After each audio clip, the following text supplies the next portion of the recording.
Hey guys, ML here. If you're looking to start a podcast, start with Buzzsprout. If you let them know we sent you through the link below, you get, when you sign up for a paid plan, you get a $20 Amazon gift card. How cool, right? You get free money for signing up to get your podcast started.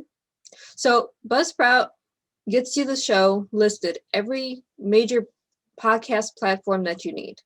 That's Amazon, that's Google, that's Alexa, every place.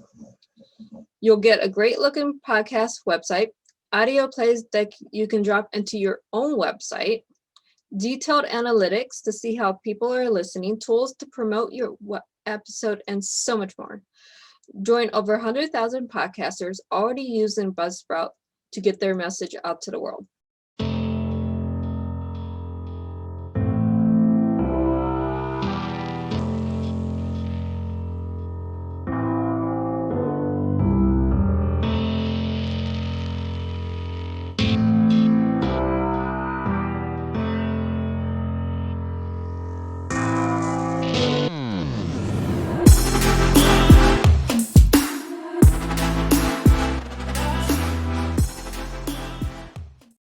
Welcome to Dove and Dragon Radio. I'm your host, M.L.Ruscsak. I'm here today sponsored by Women's Beauty Clothing and Jewelry for all your womanly needs.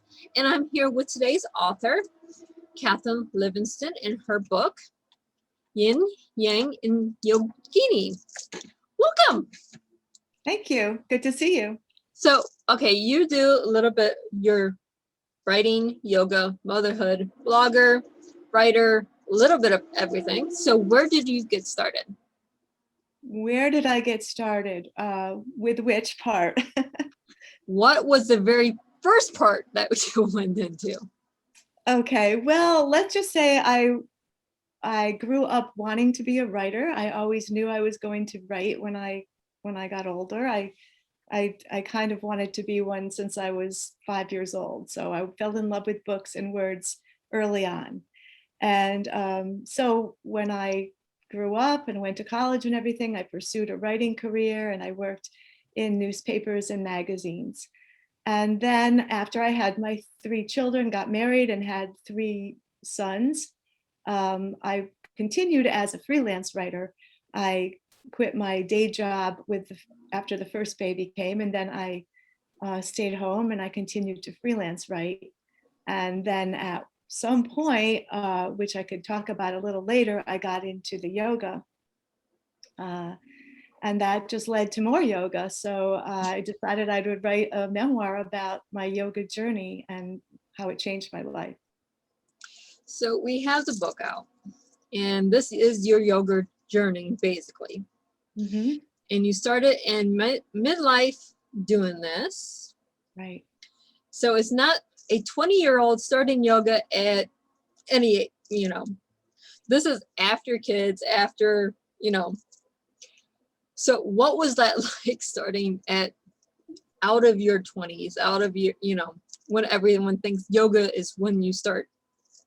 Exactly. Well, I write about that a lot in the book because I was really nervous I was in my early 50s when I went to my first yoga class, and I was, most of the people there were younger, in their 30s, and, a few in their 40s, but I was by far the oldest, and I'd never done yoga before.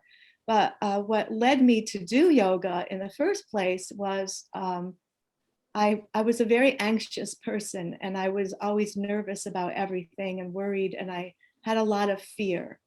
And one day my middle son, who was 15 at the time, came home and he said, "Mom, I want to go to England for the summer to study at Oxford." And I was terrified of flying. I didn't fly for 27 years. And the thought of him going alone on a plane to England was terrifying to me. So I said, well, let me think about this. And I spoke to one of my best friends, and she said, "Kathy, you need to take care of this fear. You need to see someone." So she gave me the name of a therapist, and I went to the therapist. I was afraid to go to the therapist because I was afraid of most things. But I went because I didn't want to pass all my fears on to my children. I realized that I didn't want them to grow up the way I did, having all this anxiety. So I went to the therapist, and she said, she listened to my tale of woe, and then she said, well, we could either give you some medication or you could try yoga. And I said, okay, I'll try the yoga, because I was afraid to take medications. So coincidentally, although I don't really believe in coincidences, a yoga studio had just opened up that year right around the corner from my house. So I walked down there and I began my yoga journey. And I was really there to calm my anxieties. And on a therapist's recommendation, I took it as my prescription, and I went twice a week, every week for a year.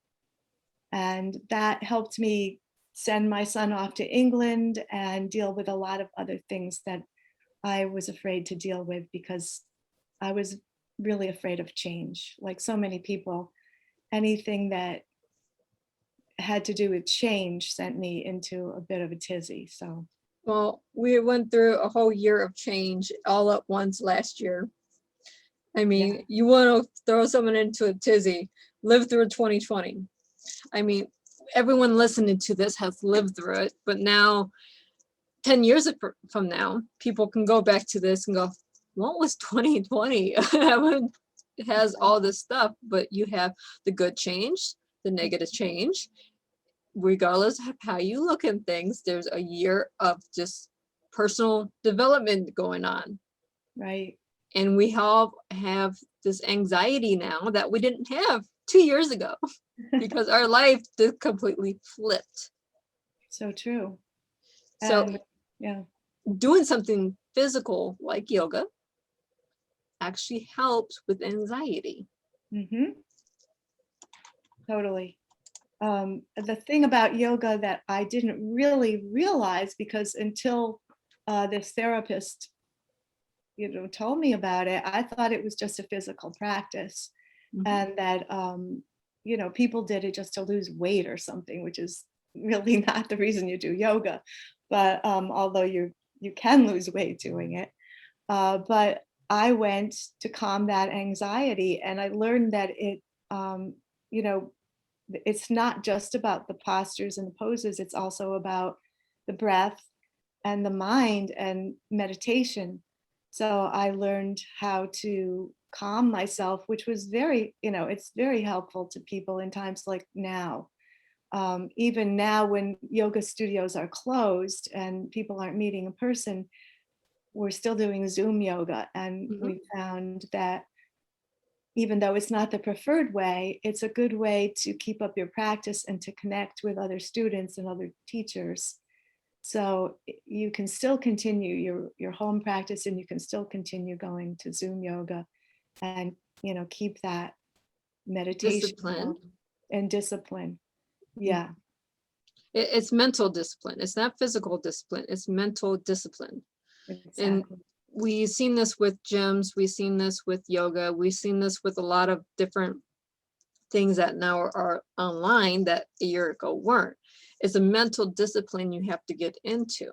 And once you have find the mental discipline, then you can get into whatever is causing your anxieties, your fears, whatever the problem is, you can find the solution. Exactly.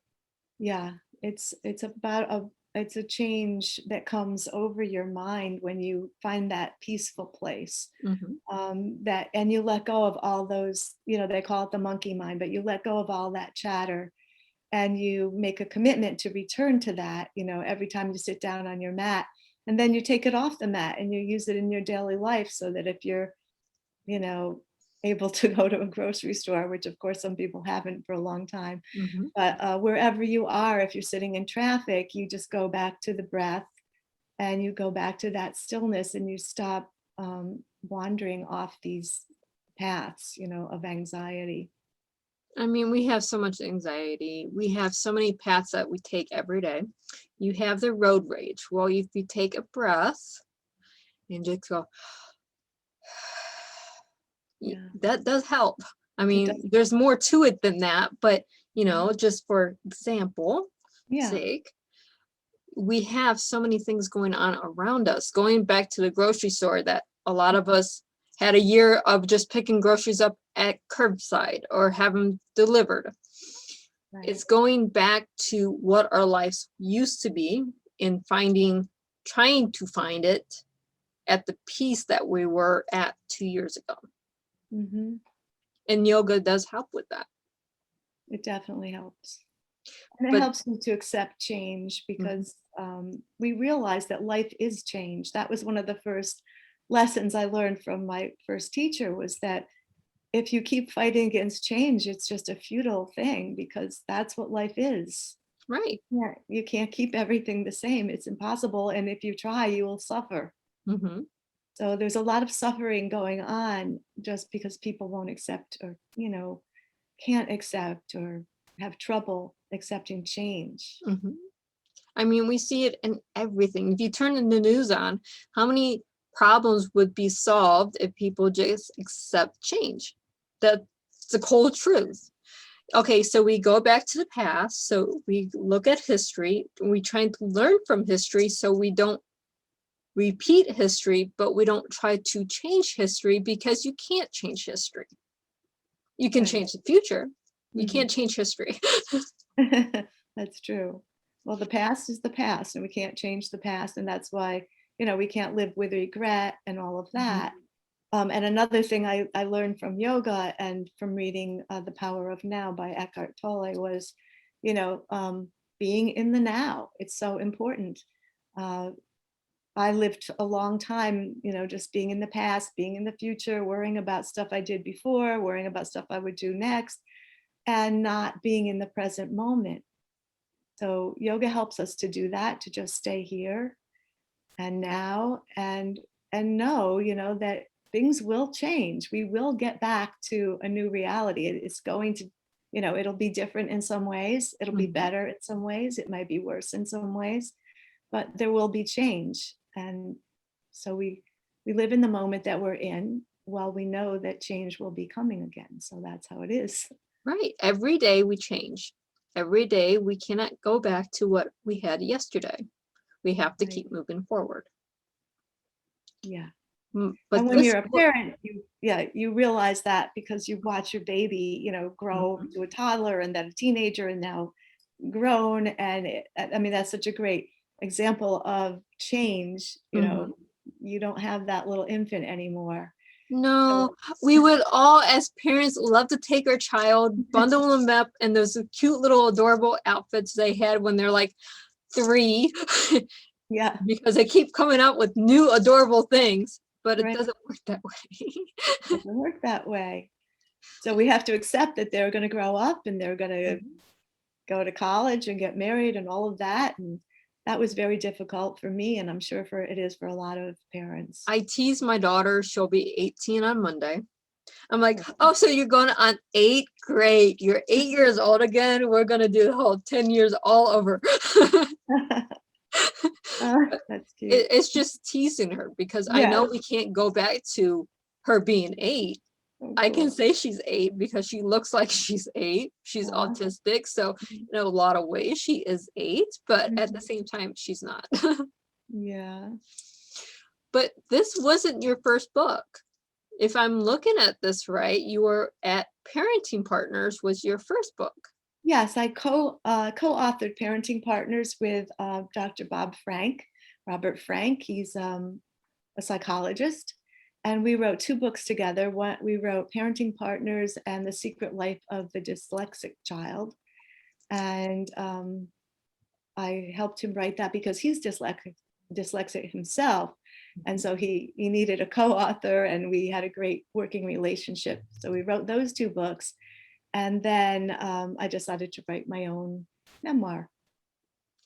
Awesome. And being someone that is partially dyslexic myself, I understand the need to have someone to help you write things. Yeah. Or edit your work, or go to, okay, this isn't the right spelling. I know it looks right to you, but it's not. Yeah. So my daughter was my first editor. She's very prolific with her words and her spelling. And even though she's autistic, words are her thing. So I have my little grammar Nazi that goes, Mommy, did you know you're dyslexic?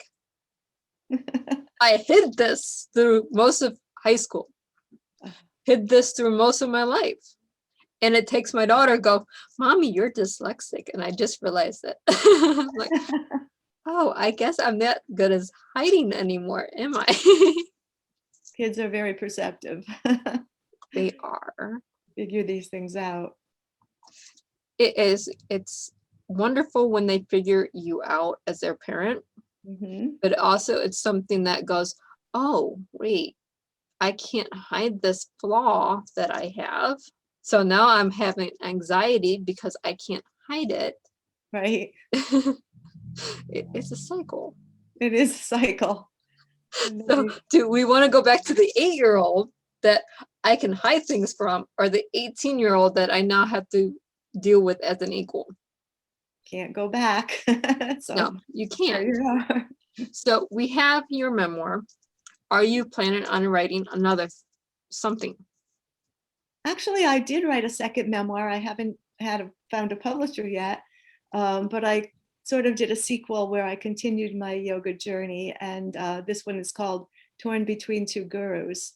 And it's about practicing two very different styles of yoga at the same time and what that kind of led to. I practiced Iyengar yoga, which is very posture based, for a number of years. And at the same time, I was doing Kundalini yoga, which is very, a lot of mantra and chanting. So the two styles were very different. And I wrote a memoir about that. So they sound very different. And for someone that did yoga for all of one day, I have no idea anything about yoga because I had an instructor say, okay, you have to do the down dog. And I'm like, wait, what? And that was it. That was the end of yoga. I'm like, I can't put my head below my heart. Sorry, it doesn't work that way. Yeah, I know. It's kind of a shock when you find out about that downward dog. I Yeah. felt that way too. Well, I have medical conditions. I literally cannot put my head below Literally, my heart. okay. Yeah. So I'm like, no, maybe yoga is not the best thing for me. So, but then again, there is different types, like you said. There's different types. There's Yin Yoga where it's very restorative and you just hold a nice pose for a while, a long time. And like I said, there's also the breath work and the meditation, and it doesn't have to all be about the pretzel shapes and all of that. Especially, as you get older, you don't really want to do all that. Although some of the, like Iyengar was, I think, 95 when he passed away, and he was still doing yoga. So it can be done. I'm sure the ancient yogis did it for many years. Right. It's not something that we can't do. It's something do we want to do? Let's look at it that way. It's do we want to do this, or can we do this, versus is this something what we should actually be doing? Yeah, it's all a personal choice. It is. So are you on the social medias? Yes, I'm on Instagram, Kathryn Yogini, and I'm on Twitter and Facebook.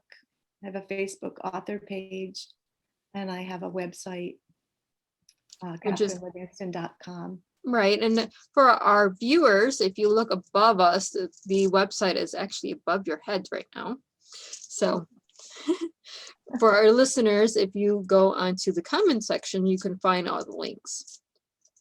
And I have a blog too. There's a blog that I write in quite frequently, and that you can get from my website too. Awesome. I mean, it makes it so much easier when our listeners and our viewers can find you, not just your books, but find you, because they might have a question that's in the book. They might have a personal story, or they might have, a realization that they can relate to something you wrote. Yeah, I love to hear from readers. And another part of my book, which I talk about, is I went through breast cancer while I was doing yoga. The second year of my yoga, I was diagnosed. This was 15 years ago. And the yoga really helped me a lot with that. And I heard from many readers who also had breast cancer who said it helped them to read my book and to do yoga as well. I mean, okay, so you went into a personal thing there with medical. Yoga is not just doing the poses or anything, and it's about doing the anxiety. It's about moving forward, but it also takes, when you're going through a medical issue, that you're not in that one moment of darkness. You need something to keep you sharp, your mind going, and that's something that yoga does teach. Yes. I mean, I went through a lot of martial arts, so I get the peace and the training of that through the martial arts. But yoga is more quiet, where martial arts is more physical. More active. Yeah. I mean, when you face a health crisis, it really is a great tool to have something like yoga to keep you centered and in the present moment, so that you're not going on all these, oh, what if this and what if that happens, and thinking of scary things all the time. It just keeps you balanced mentally and physically. So it was really helpful to be. Yes. And I had a lot of support from the yoga community too, because my teachers really helped me through it. And I mean, when you have your teachers, when you have your mentors, when you have your community, your tribe, you can get through anything mentally. You still have to battle it physically, but you can get through it mentally, because you're not in that moment of woe is me. That's the one thing that everyone says when you have a cancer diagnosis. And I just lost my dad to cancer. You can either look at it as woe is me, or I'm going to live my life as I've always lived it, and I'm going to have the support and move forward and be centered. Exactly. And cancer is still such a scary word, and when you hear it, you immediately are terrified. But you'll get through it one way or another. And if you have a supportive community like the yoga community is, it really helps a lot. And plus the practices really help a lot, just to keep you calm. Right. Having a community in general, it doesn't have to be yoga.